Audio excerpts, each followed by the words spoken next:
Mega love shout out guys. Good morning, good morning, good morning. Short video. Mula dito sa 93 road bound to Austria. Amping. Happy weekend. All right. Live si Lolito World Tracker sa UYT. Nagba-vlog. Short video lang, mga pang-update lang. Diba?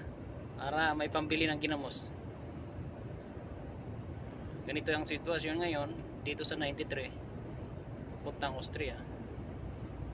Nag-aayos ang karsada, no? So ingat trucker. Happy weekend lang. Short video lang. Update lang. Shout out doon sa mga bumibiyahe, ingat. Yun lang. Amping.